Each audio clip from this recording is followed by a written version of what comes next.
दोस्तों नमस्कार, जय हिंद, वंदे मातरम। आप सभी कक्षा 10वीं का जो सामाजिक विज्ञान का पेपर हुआ है, आज का पेपर, इसका सॉल्यूशन मैं बता रहा हूँ। जल्दी से जल्दी सभी स्टूडेंट लाइव आ जाइए। कक्षा 10वीं एमपी बोर्ड, ये आज का पेपर है आप लोगों का सेट सी। इसके आंसर मैं बता रहा हूँ, तो ये रहे आप लोगों के आंसर।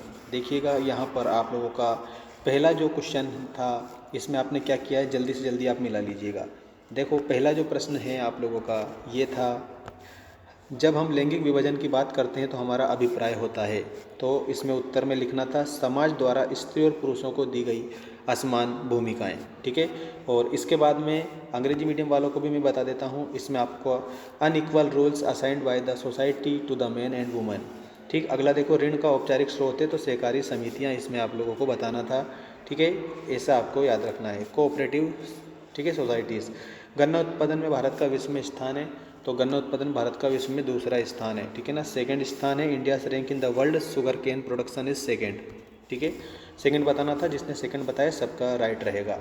और ग्रीम बंधुओं का जन्म कहाँ पर हुआ था? ग्रीम बंधुओं का जन्म कहाँ पर हुआ था, इसमें आप लोगों को कमेंट करके बताना है उत्तर। ठीक है। और इसमें आपका अगला क्वेश्चन है, हिंदुस्तान सोशलिस्ट रिपब्लिकन आर्मी की स्थापना कब हुई थी? तो ये 1929 में हुई थी। 1929 आपको इसमें करेक्ट उत्तर बताना था। और अगला जो प्रश्न है, छापाखाना प्रगति का सबसे ताकतवर औजार है और इससे बन रही जनमत की आंधी से निरंकुशतावाद उड़ जाएगा, किसने कहा था? तो ये मार्टिन लूथर ने कहा था। आपका ऑप्शन नंबर इसमें फर्स्ट करेक्ट होगा, मार्टिन लूथर ने कहा था। ठीक है। और इसके बाद में ये आप लोगों के रिक्त स्थान आ चुके हैं। इन रिक्त स्थानों में आपने क्या किया है, देखिएगा। उदारवादी राजनीतिज्ञ फ्रैंकफर्ट संसद के निर्वाचित सदस्य थे, तो इसमें आप लोगों को क्या बताना रहेगा? तो यहाँ पर आपका करेक्ट जो उत्तर है, इसमें आप लोगों को बताना रहेगा जर्मनी। ठीक है, जर्मनी फ्रैंकफर्ट सदस्य एक निर्वाचित सदस्य थे। और पर आधारित सामाजिक विभाजन सिर्फ भारत में है, तो इसमें आप लोगों को जाति बताना है। जाति पर आधारित सामाजिक विभाजन सिर्फ भारत में है। ठीक है ना। और इसके बाद में लोकतांत्रिक व्यवस्था राजनीतिक पर आधारित होती है, तो लोकतांत्रिक जो व्यवस्था है वो राजनीतिक स्तर पर आधारित होती है, तो यहाँ स्तर आपको बताना था।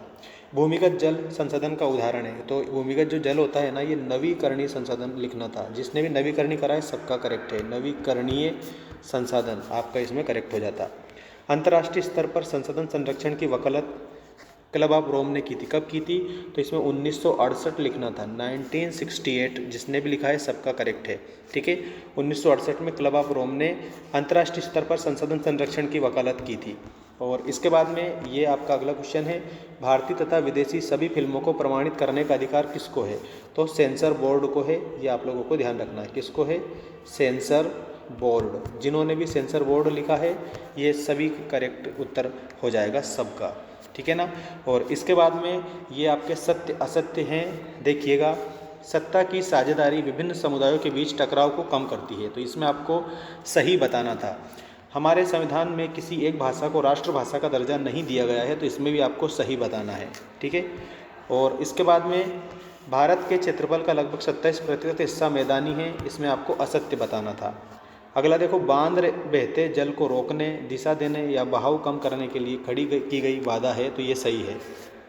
ठीक है, सत्य हो जाता है इसमें।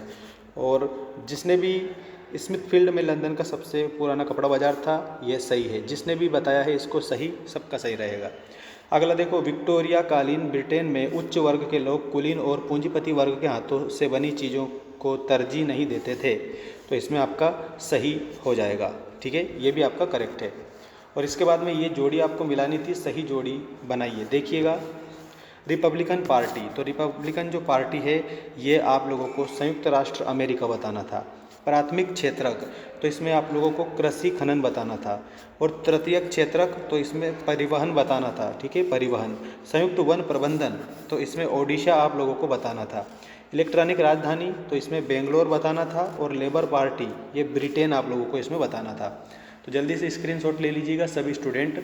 ठीक है, ये सही जोड़ी जिसने भी करी है सबकी सही रहेगी, इसी प्रकार जैसे मैंने आपको बताया है। अब इसके बाद में ये आप लोगों के एक वाक्य में उत्तर दीजिए वाले प्रश्न थे। मानव विकास सूचकांक कौन सी संस्था जारी करती है? तो मानव विकास सूचकांक कौन सी संस्था जारी करती है?